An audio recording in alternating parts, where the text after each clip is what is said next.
So welcome everyone, and thank you so much to the Equity Committee team who worked so hard to organize this workshop. I would like to especially thank May and Helen who coordinated the organization of the workshop, but also the Education Commons, in particular Andrea and Neil, of course the library team for the equity-focused digital pedagogy and learning guide that will be shared with everybody very soon.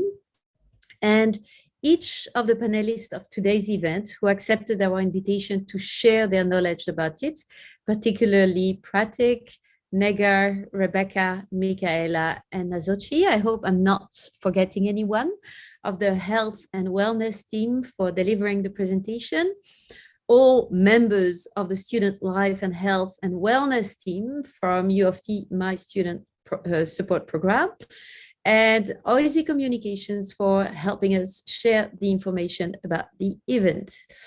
I want to say that this workshop is being recorded and will be made available to OISI members so that they too can learn about the importance of health and wellness that have been so badly affected by the pandemic we just went through. Again, I thank the Dean's Office for their proactive support and their willingness to make OISI a more equitable place of teaching and learning. Thank you very much. And the floor is yours, Pratik. Thanks, Emmanuel. I'm going to try to screen share my slides here and appreciate someone letting me know if they can see it. So I have some slides prepared to talk about resources at Health and Wellness. Emmanuel mentioned how through the pandemic we've all gone through some changes, and things have changed at Health and Wellness as well in terms of how we're offering resources. But we have several different resources that are available online and increasingly are becoming available in person that we'll talk about over the course of the session. And then I'll hand it over to Rebecca, who's a peer supporter, who will talk a little bit about the peer support service. By way of introduction, my name is Pratik. I use he, him pronouns. I'm part of a very small health promotion team at Health and Wellness, and I'm very happy to be here with all of you today. So let's dig in. I'll start by saying that the Health and Wellness Center is located at the Koffler Student Services Building. For those of you who've been on campus, this is really close to the U of T bookstore. There are 2 floors of health and wellness at the Koffler Student Services Building. The first floor is the mental health clinic, and the second floor is the primary health clinic. The main reception area is on the second floor. So if you are checking in for an appointment, you're going to the second floor before being referred to the first floor.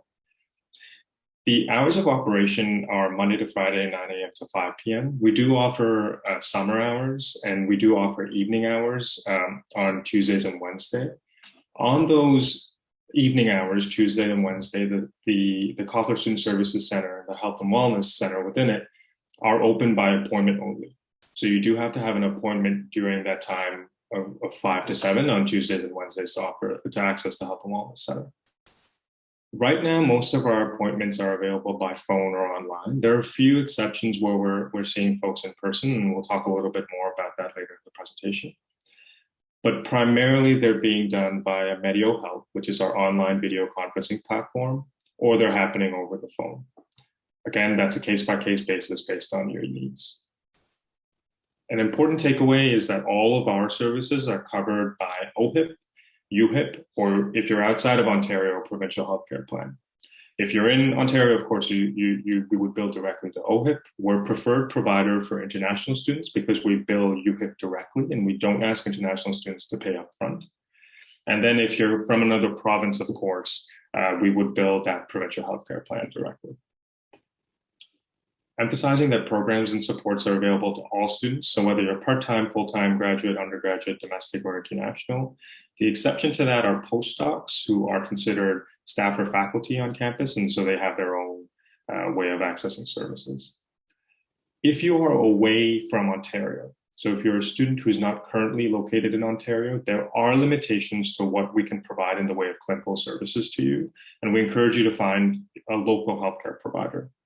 A resource that can help you find a local healthcare provider is Myssp, which an associate will talk about later in the presentation. So stay tuned for that.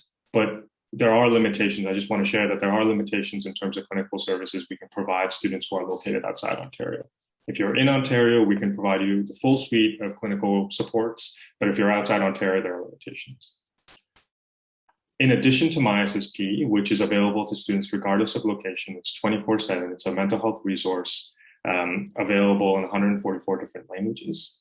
In addition to that, there is EmpowerMe, which is available to undergraduate students, and it's been secured through the Undergraduate Student Union. The differences between MySSP and EmpowerMe are pretty negligible. They're essentially the same service. MySSP has more language options, and MySSP has no restrictions on how many times you can make an ongoing appointment. So if you want to call MySSP and schedule to see someone on a bi-weekly or weekly basis, that's available to you, and there are no limitations for how often you can see someone that way. I want to give a quick update on the Health and Wellness Center. By quick update, I literally just want to tell you that we're relocating in the fall. You can learn more about the reno at uft.me/hwreno. There's things like floor plans on there. Some of the big changes that will be made to the space at the Koffler Student Services Center anyways, is that services will be provided on a single floor. And the place will be made more accessible, things like bigger elevators, larger hallway space, etc. And of course, we're also looking at beautifying the space, adding more artwork. You can learn more about that at that link there. Temporarily, we're relocating to a space on 700 Bay, and more information about that will be posted on the webpage. It'll get to you via email, and of course, you can follow the webpage there, uft.me/hwreno. So when it comes to accessing health and wellness during COVID-19, and these steps are still in place now, is we're asking folks to pick up any phone calls from health and wellness if they have an appointment with health and wellness, because most appointments are still being made by phone or online. There are very few cases where folks will be coming into health and wellness. Most appointments are happening by phone or online. And if you do have an appointment with health and wellness, you may receive a call around that appointment time from a private or block number. And you may also receive calls for things like prescription refills from a private or block number. So make sure to pick up those phone calls if they're hovering around your appointment time, and make sure to check your voicemail for things like prescription refill reminders. If you are coming in for an in-person appointment, it is available if it's necessary. We ask that you arrive alone, unless it's medically necessary for you to be accompanied by someone. And if that's the case, we ask that you tell the person who you're booking the appointment with ahead of time so they can make accommodations. And we ask that you arrive no more than 5 minutes before your appointment time. As for your appointment, if you're ever coming on campus, you are expected to complete a U-check. It's a pretty short, I'd say a 2-minute process, and you go through it on the U-check site. You can also download an app and go through it that way. At the end of completing your U-check assessment, you should get a green check mark, and you'll be asked to present that green check mark to someone at reception before you go ahead with your appointment. Of course, the same things apply as with anywhere on campus. We ask that you wear a mask, and if you test positive for COVID-19, please call ahead and reschedule your appointment. So I've talked a little bit about the support that we have health and wellness. Centrally, we have some counseling support, that's psychologists, psychiatrists, social workers that work centrally at health and wellness. In addition to that, we do have counseling support on site at 24 different sites across campus. So these are buildings like Hart House. We have a counselor, for example, specifically for the School of Graduate Studies, and you can access these counselors as well. Some of the advantages of accessing these counselors pre-pandemic was that they would sometimes be in the same room as where you had classes, so you wouldn't have to make a walk down to health and wellness. You could walk down and chat with someone at Hart House if they were closer to you. In addition to that, if they're associated with a faculty or school, they're pretty knowledgeable about the culture and timeline, so they may have a better sense of when students are more stressed out, or about different courses or different faculty members they could connect you with. And so you do have that option of chatting with on-location staff if you're affiliated with a faculty or college on campus.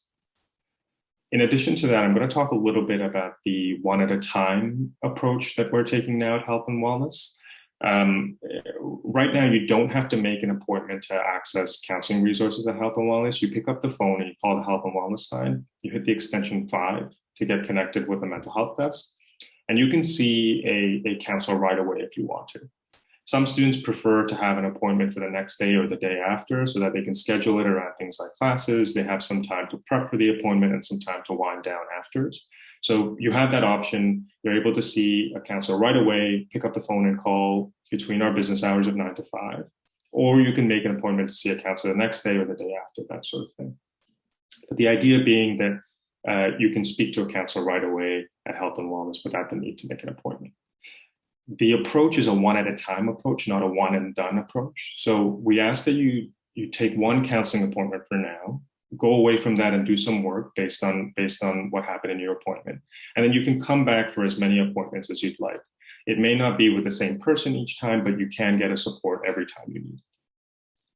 There's also a bunch of great group-based services and group therapies that you can either get referred to through your counseling appointment or you can sign up for via CLNX. A lot of them are up on CLNX. I'm not going to talk too much about the peer support service beyond saying that it's staffed by Master's of Social Work students and it's available Wednesday to Friday, 11 a.m. to 4 p.m. Drop in, no need for an appointment, and Becca will tell you much more about that. And I also want to say that, over the course of this presentation, you'll learn about all kinds of different resources that are available at Health and Wellness and at the U of T community broadly. If you're ever having a tough time finding a resource that works for you, you can pick up the phone and call Health and Wellness and speak to someone who can talk you through the different options that are available to you. So some of the key takeaways from our sort of newer approach, and I say newer approach because we have been doing a lot of these things before, but we're really emphasizing now that you don't have to go through an appointment process now to get support at Health and Wellness. You can pick up the phone and call right away. Previously, what you had to do was you had to sign up first for a mental health intake assessment. After doing the mental health intake assessment, you could then be connected for an appointment with a counselor. That's no longer required.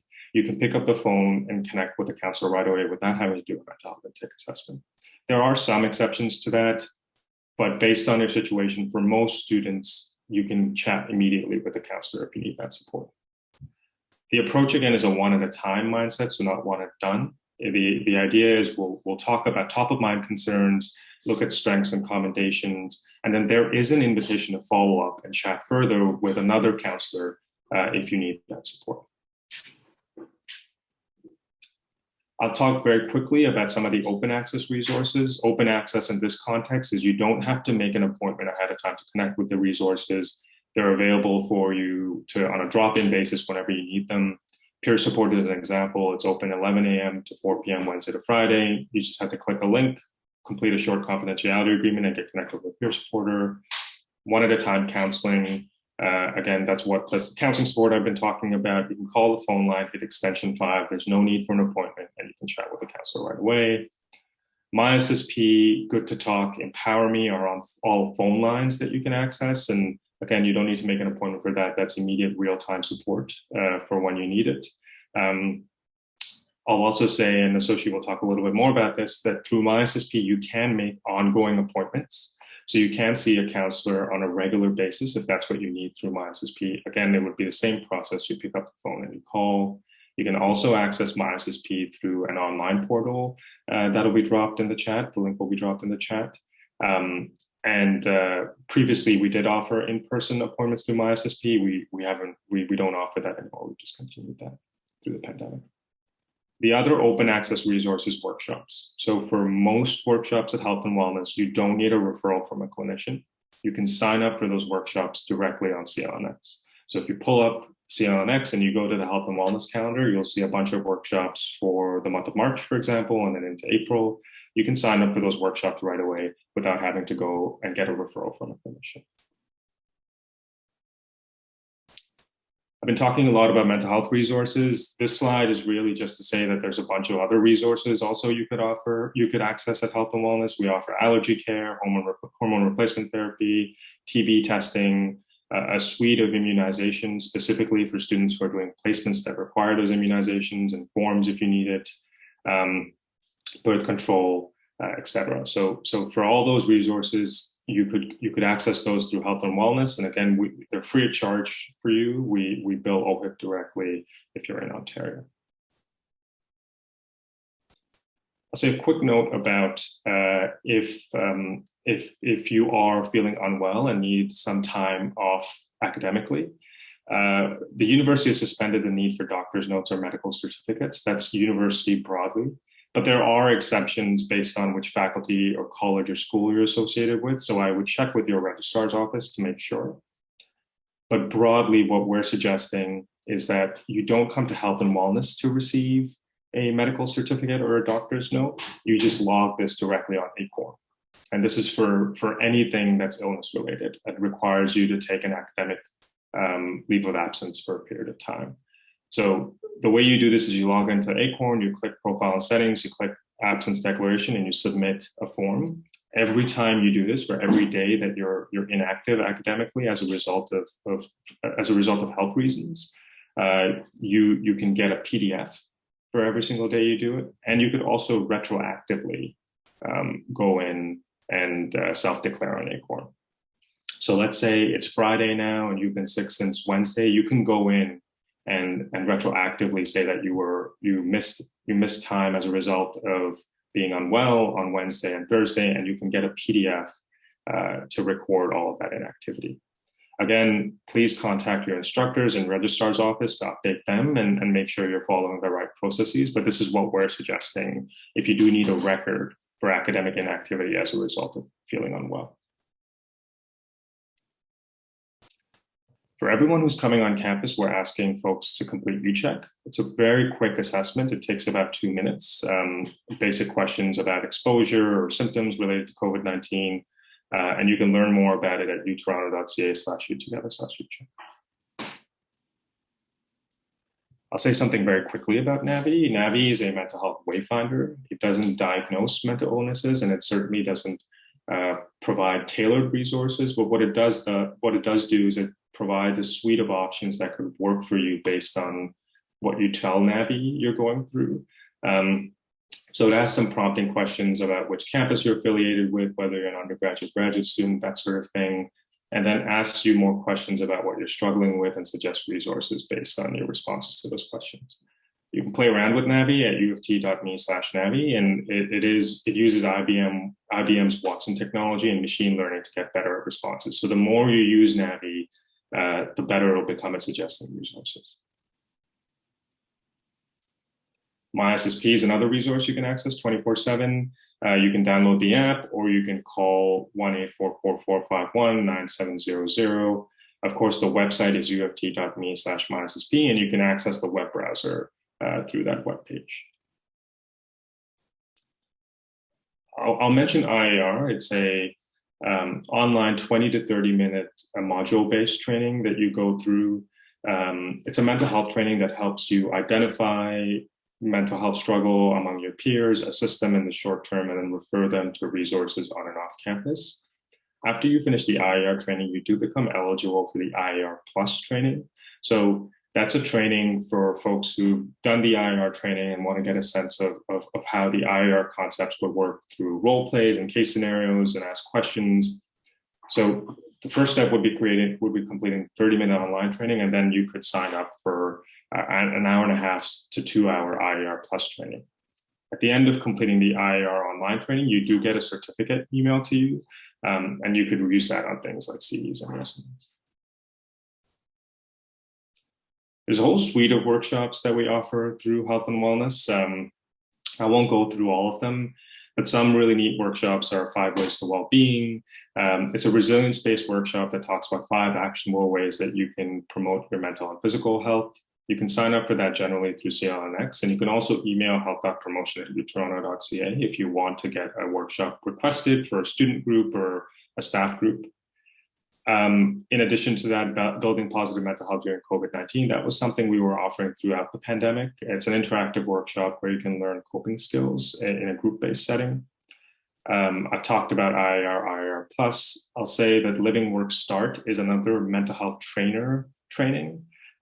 It's a suicide prevention training that's entirely asynchronous. You can do it at your own pace, and it's available online. Again, you would email health.promotion@utoronto.ca to learn more about that. Some more clinician-led workshops. A lot of these are available on the CLNX page, CLNX Health and Wellness Calendar page. Some ones on here, they're part of the Be Well series, Breathe Well, Sleep Well, that can help with things like sleep hygiene. In addition to that, balanced thinking, managing emotions, are coping skills workshops that are also offered on CLNX. In addition to the workshop offerings, we do have several other opportunities where you can get involved with health and wellness. We're always seeking student advisors. So these are students who want to get feedback on health and wellness services and help us co-develop programs and resources. You can sign up to be part of the Health and Wellness Student Advisory Committee on the webpage, and it'll be dropped in the chat. You can also take part in community support groups that are facilitated by peer supporters. You can sign up to be part of our Healthy U crew that are student staff who help with health promotion activities. Some great ways to get involved and keep updated with things at Health and Wellness are sign up for the Health and Wellness newsletter.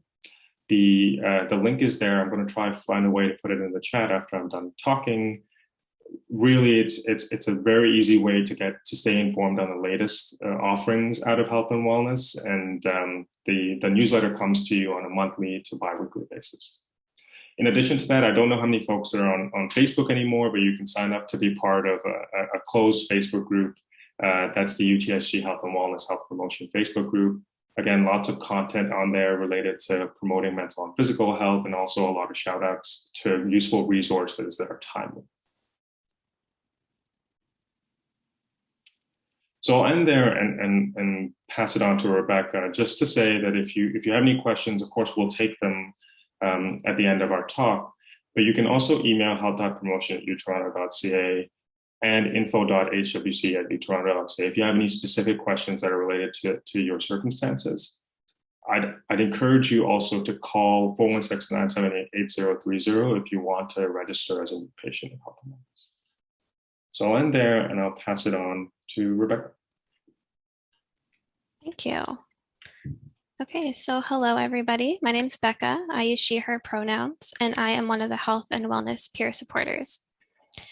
I'm here today to talk to you about the peer support program and provide you with some useful information in accessing the service. So to start us off, this is a slide that we use to promote the health and wellness peer support program. And you can see some of the key features of the service highlighted here. It's a drop-in service, so students can access the service via phone or computer by going to uoft.me/peer support, and Mickey will drop the link in the chat for you. Next slide. So to start us off, what do you think peer support is? So if you have any thoughts on that, you can put them in the chat and Mickey can read them out for us.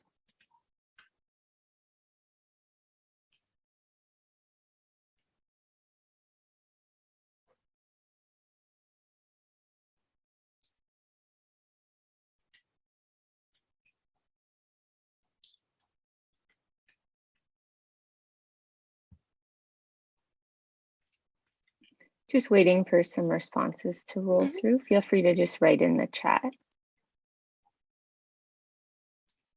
Or come off mic, of course.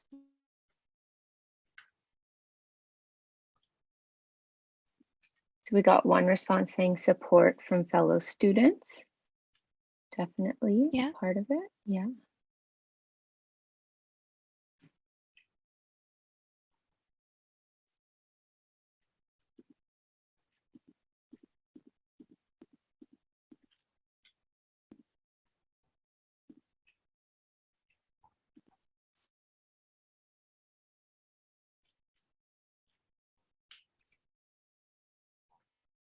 Any other thoughts? Someone else said a safe space. Yeah, that's definitely a good point. I think it's a safe space for sure.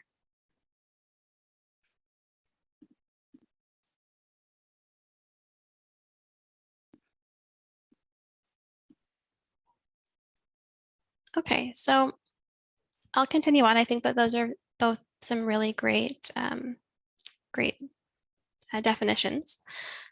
So while the term peer support is used very broadly, sometimes it actually does refer to a very specific non-clinical health intervention that we're going to talk about in this presentation. Next slide, please.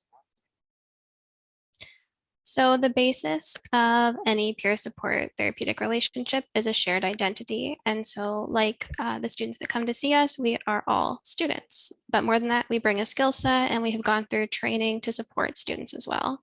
So all of us are first-year social work placement students. So we bring varying degrees of experience, content knowledge, and social work skills to the service. We have all been through a year of social work coursework, and many of us are coming to the program and the peer support service after gaining lots of work experience.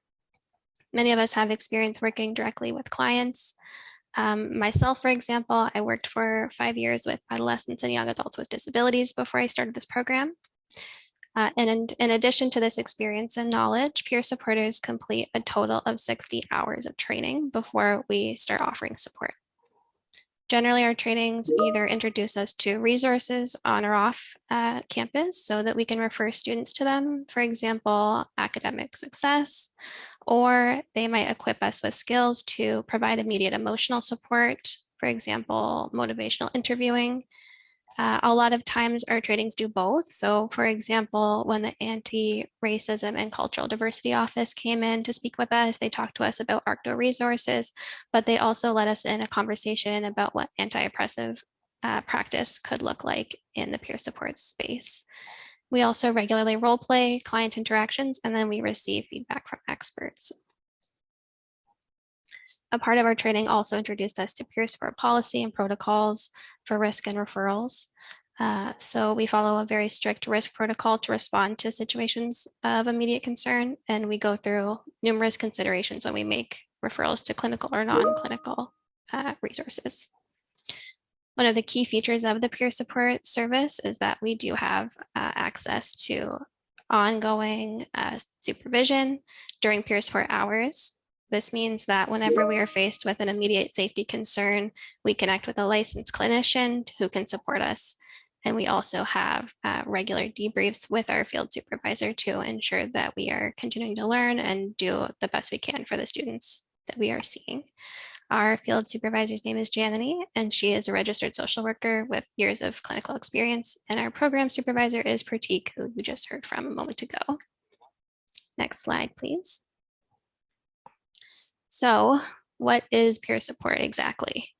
So I love this quote on this slide, which says, it is a supportive relationship between people who have a lived experience in common. So a common lived experience can be anything from a shared mental health challenge or illness, chronic illness, emotional struggle, etc. In this case, we have the identity of being students at the University of Toronto in common. We offer a one-on-one, non-judgmental, confidential, and accessible drop-in virtual space for students who are seeking any type of support or help with resource navigation. And our shared lived experience as students allows us to relate and build rapport with peers who are seeking support. We take a person-centered approach to support. We connect students with any and all resources from extracurricular clubs to mentorship programs, to accessibility advisor or an academic advisor. We have flexibility in our response to student needs, and we have a comprehensive understanding of resources on and off campus so that we can refer people where to who can help them best. We offer an additional choice when it comes to mental health supports at U of T. So not all students will necessarily want or need counseling, maybe because of stigma, worry, or past bad experiences with counseling. So we offer students a low effort, less intimidating option to get support. Our support is a non-clinical intervention. So while we do use some clinical skills, we wouldn't do like a regular course of intervention like you would see in counseling, like for example, cognitive behavioral therapy. Next slide. So while we do use clinical skills, like I mentioned, such as motivational interviewing, we do so within non-clinical parameters. So this means we don't complete full clinical intervention like CBT, like I just mentioned. Instead, we'd use techniques like motivational interviewing if we have to support a student in the moment. We leverage a shared lived experience of being a student to support our clients to make them feel comfortable. And our primary intervention is a tailored referral to clinical or non-clinical resources on or off campus. We listen actively and we let the student lead the conversation. Next slide, please. So you may be thinking, how is peer support different from counseling? And what can a peer supporter do that a counselor can't do? So there's lots of reasons a student might want to check in with a peer supporter instead of a counselor. And there's a list here. For example, we can help students write emails. For example, if you are wanting to self-advocate for resources, but you're unsure how to do that, we can help with that email writing. We can role play difficult conversations. So if you are having a conflict with a friend or a roommate or something like that, and you want to practice the conversation before you have to have it, we can do that in the peer support space. We can unpack difficult questions like, should I drop this course? We can kind of walk you through what your thoughts are and how you're feeling about it and try and help you and support you in making a decision. We can just listen. I think that can be really helpful for some people to just have someone to hear them out. And we can help students make an appointment, find a resource, or make direct referrals. So if you are looking for another resource, you're unsure how to access it, you can come by and we can help you with that as well. Next slide. So peer support is an evidence-based non-clinical intervention. It can come before or after clinical intervention, and it can complement traditional counseling. Peer support is effective at addressing normal life events outside of mental health diagnoses, for example, grief as a result of loss. Peer support works effectively with equity seeking populations as well when the peer supporter and the student share an identity, such as being BIPOC. Peer support is a step on the Step Care 2.0 model, but it also can help you navigate some of those other steps as well. Students are generally more receptive to referrals. So if we make a referral, students can be more likely to follow up on that. Next slide.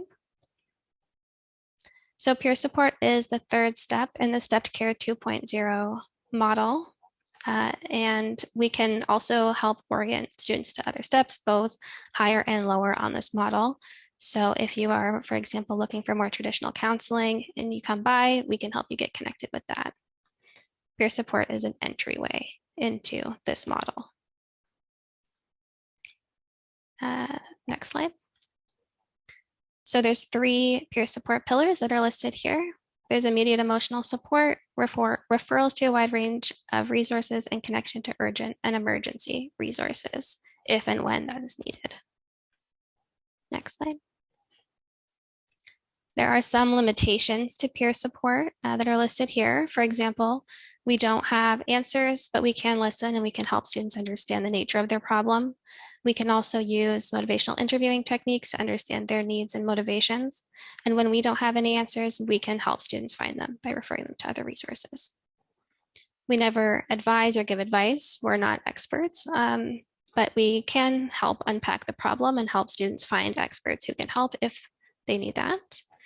And if a student does need clinical support, they should definitely get that. We're not a replacement for counseling, but we can be useful for students who are unsure about getting counseling or who require an extra support on top of counseling. Next slide. So this is what it looks like when you join the peer support service. If you go to uoft.me/peer support and you click under service delivery, you can find our Zoom link there. And if you click that, you will be admitted to a waiting room. You'll be there for a couple of minutes. Once you are admitted into the service, the peer support host will greet you and they will ask you a couple of quick questions and send you our confidentiality agreement to sign. Once you sign that and send it back, the host will move you into a breakout room with a peer supporter to start your session. Next slide. So the waiting room message basically says that students can use an alias. If you don't feel comfortable using your real name, you can use any name you'd like. You must complete the confidentiality agreement before we can put you in a breakout room with a peer supporter. And wait times for the service are broadcast to the waiting room. We don't usually experience wait times, but in the case that there is, we would broadcast that to the wait room in a message just to let people know how long they have to wait. Next slide. Here you can see a part of our confidentiality agreement. Everything that's said in the peer support space is confidential with a couple of exceptions. So the exceptions would be if there is any mention of abuse for a child or an elderly person, if there's any mention of harm to oneself or to somebody else, or in court cases, then we would have to give a little bit of information in those situations. The information that we collect on the confidentiality agreement is your student number and your name, your phone number, the physical address where you're joining from. It has to be in Ontario. Unfortunately, we cannot provide support to students outside of Ontario, but we can connect students outside of Ontario with other resources if they need that. And an emergency contact, name and phone number, and your email. And you have to send the confidentiality agreement from your U of T email address to our U of T email address. Next slide. So the average time of a session is about 45 minutes to an hour. Every session, we start with reviewing the confidentiality agreement, making sure that people understand it, they don't have any questions. And we can talk about anything that's on your mind during the session, academic concerns, worries around COVID, stress in friendships or relationships, or just a few examples of things that students can discuss in the peer support space. At the end of the session, we'll send you a quick feedback survey for you to fill out and just give some feedback to us if you wish. And we also have a debrief form that we fill out at the end of the session with a quick summary and some skills that we used. And following the session, we do a group debrief at the end of the day, we do a group debrief with the other peer supporters just to get advice. We don't give any identifying information out, just to keep us accountable and help us learn from one another. Next slide. So you can just drop into the service. There's no appointment required. You just click the Zoom link and you join the session Wednesday to Friday, 11 a.m. to 4 p.m. All the paperwork can be completed after you join. You don't need to worry about any of that before. And to make sure our email communication is encrypted, we only send email to University of Toronto email addresses. You can send the confidentiality agreement to peersupport@utoronto.ca, and you can send us any questions you have there as well. So starting in early April, we're pleased to offer in-person peer support out of the Robarts Library in room 1152. And that will be during regular drop-in hours, Wednesday to Friday, 11 to 4. And some quick reminders, if you plan to access in-person peer support, you do have to complete the U-check and show your green U-check status to a peer supporter. You have to wear a mask and bring your own electronic device, a laptop or a cell phone, so that you can complete the confidentiality agreement. And if you go to our webpage, you can learn more about in-person peer support. And just a reminder, virtual peer support will still be running regular hours until the end of May. Next slide. And so now we're going to watch a quick video about the peer support service. Using the Health and Wellness Peer Support Service online. Your new peer supporters offer drop-in mental health support and resource navigation to all St. George campus students. We're all in the Master of Social Work program, so we're U of T students just like you and can relate to your experiences. You can ask us all kinds of things, including, should I drop this course? How can I connect with health and wellness? What are some coping skills to get me through a tough time? To find us, go to uft.me/HW peer support. Under service delivery, find our drop-in hours and click the link. Here's what to expect when you connect with us. First, you'll be asked for your name. It can be a nickname or alias, whatever works for you. Next, a peer supporter will send you a chat message. They'll ask some questions and send you our confidentiality agreement. This agreement will ask for your name, phone number, address, and an emergency contacts information, which would only be used if there's a safety concern. Then, a peer supporter will listen to you and chat about what's going on in your life. They'll also go over the confidentiality agreement and answer any questions you might have. You'll lead the conversation, and you can share as much or as little as you want. You can ask questions, talk about positive experiences, or tell us about your mental health. Your peer supporter can help you write a tricky email, role-play difficult conversations, offer recommendations to support your mental health, give advice for navigating resources on campus, and more.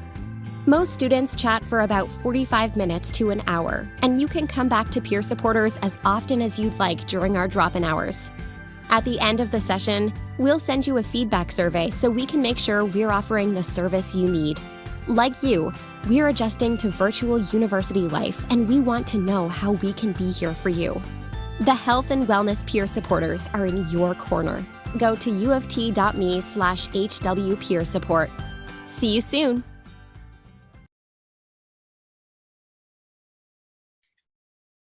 Okay, so that's it for me. I'm wondering if anyone has any questions before we move on to the next presentation. And you can write those in the chat or come off mute if you're able to do so.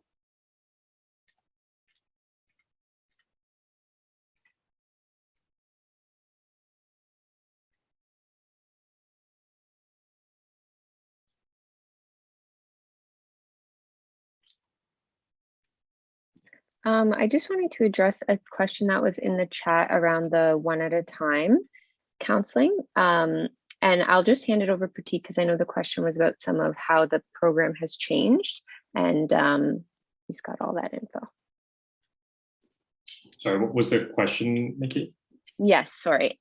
So initially, the question was around the one at a time and how much it can be accessed. And then just following up, it was that it used to be that students could only see a counselor for 6 to 8 appointments for regular ongoing support, and if that's still the case. So first of all, with one at a time, there are no restrictions for how many times a student can access one at a time counseling. They can call and keep accessing it as many times as they'd like. And that's also true of some of the other open access resources like Myssp, Empower Me, and Peer Support. Previously, there used to be a mental health intake assessment. So the way it would work is if you wanted to see a counselor at Health and Wellness, you would have to first book a 20-minute to half-hour mental health intake assessment with a clinician. At the end of that assessment, they would talk about different resources that are available to you as a student. One of those resources may be counseling, and then you would be connected with a counselor. And that process would take anywhere from the same day to a week just to get that mental health intake assessment. And then from there, you would be scheduled in for a counseling appointment. So to just cut down on wait times, now you don't have to go through the mental health intake assessment. You directly connect with a counselor through one at a time counseling. There are exceptions. If, for example, you need more involved support or you need ongoing support on a long-term basis, then you'd have to do a mental health intake assessment. But for most students, they could access one at a time counseling right away, and there are no restrictions on how many times you can access that. I hope that answers the question.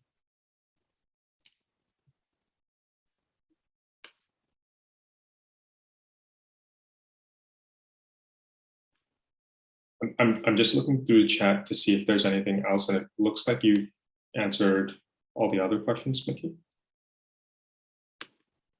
Okay.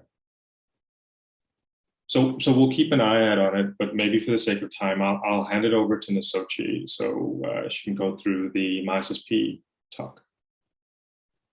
Hi, everyone. I'm going to try and share my slides now.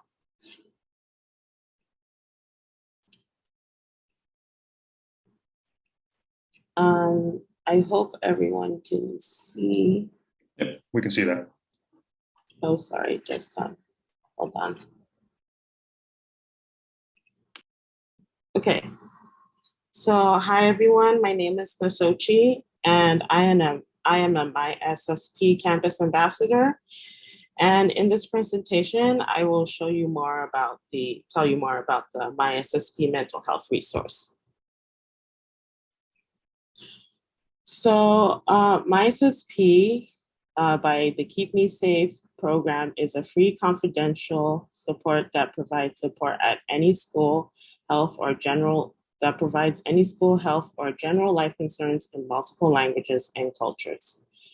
You can get support for things like managing pandemic burnout, achieving life, school, work balance, managing stress, depression, and anxiety, family challenges, academic issues, relationship issues, and much more. Why use MySSP? We all need a little help sometimes, and the MySSP program is available any time of the day or night, provides you confidential access to mental health counselors, can be accessed anywhere in the world, and is an easy way to get trusted and expert support. So what does support look like with MySSP? So you get unlimited real-time support, access to counselors in multiple languages of any time and day and night, and you can contact those counselors through telephone, secure clinical mobile chat, or secure clinical online chat.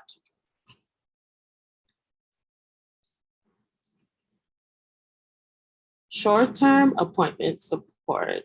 Short-term appointment support is requested through appointments with the same counselor, and you can get in with your sessions as little as 3 days.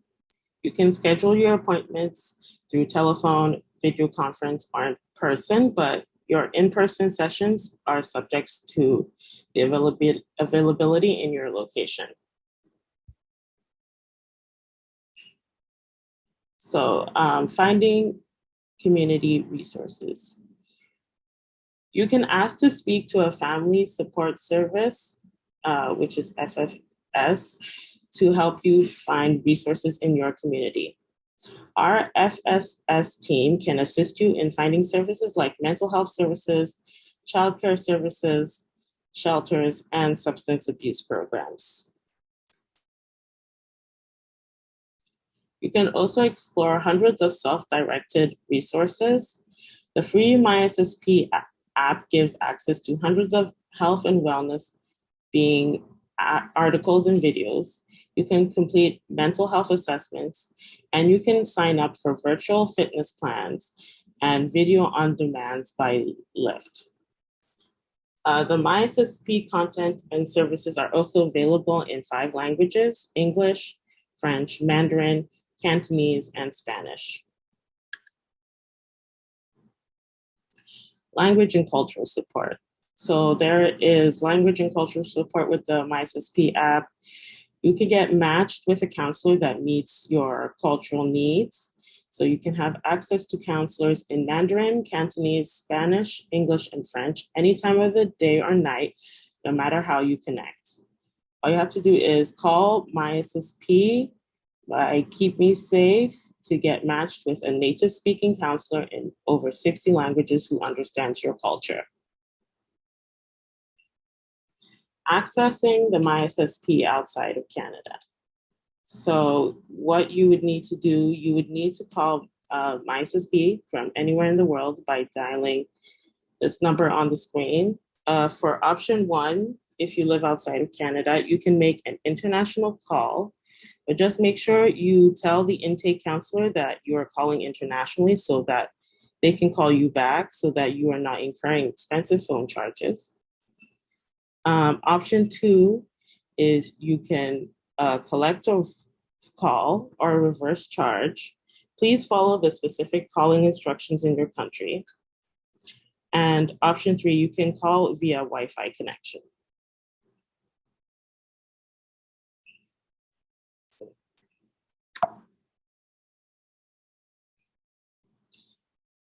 So chatting with a MySSP counselor is free using the MySSP app. You can initiate a free, secure clinical chat session directly through the MySSP app or through the website www.keepmesafe.org. As long as you are connected to Wi-Fi, it is free to chat with a Keep Me Safe counselor.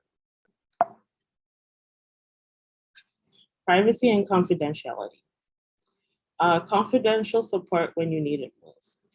The MySSP by Keep Me Safe is completely confidential within the limits of the law, so no one, including your family, friends, or professors, will ever know that you use the program unless you choose to tell them. And we also love to hear from students, and we love for you to provide feedback. If you have feedback about your experience with the Myssp program, good or bad, we encourage you to share it directly with us.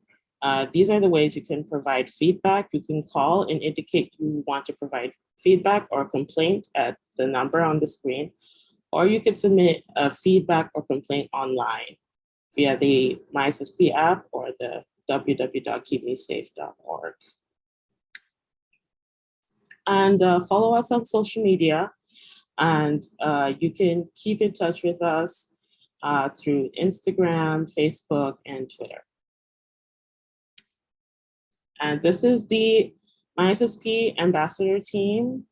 We are the ambassadors for the St. George campus, and we have an Instagram where you can keep up with the team and the events going on campus. So thank you for listening to my presentation. If you have any questions, you can put them in the chat, or you can come off mic to say them. Thank you. I'm also going to give a demo of the Myssp app. So I hope everyone can see my computer screen, phone screen, and I'm going to go to the Myssp app. So this is how the Myssp app would look if you're a student. There are the quick actions, which is call, chat, explore, and feedback. So if you want to start your counseling sessions right away. In the Explore tab, there are different articles that you can read based on like health, living away, relationships, and student life. This is where you would get support, which is the health assessments, virtual fitness assessments, and if you want to start your support through Myssp. And then there are University of Toronto specific resources like the newsfeed from the University of Toronto and University of Toronto Student Life. And in the More tab, this is where you'll be able to change the language. And as you can see now, it's in French, and I'm going back to English. But yes, this is basically a run through of the app, and I hope you find it very helpful. That concludes my presentation. Thank you.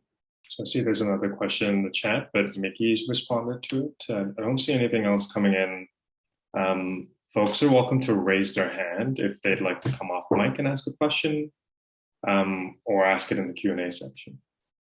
So I don't see anything coming in. A reminder that if folks have any further questions, there's lots of opportunities to get them answered. health.promotion@utoronto.ca is our email.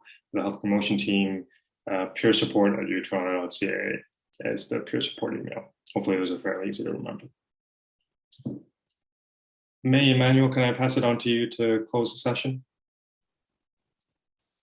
Yes, thank you so much to the three of you. It was really, really interesting, and I'm sure many people are going to watch this workshop and be able to benefit from it. So thank you very much for your amazing work, ongoing work. I was very interested myself as a prof this is surely something that I will be able to share with my students and colleagues. So thank you again, and hopefully they won't need you too much. For folks watching the recording too, again, if you have any questions, help.promotion@utoronto.ca is the email to go to.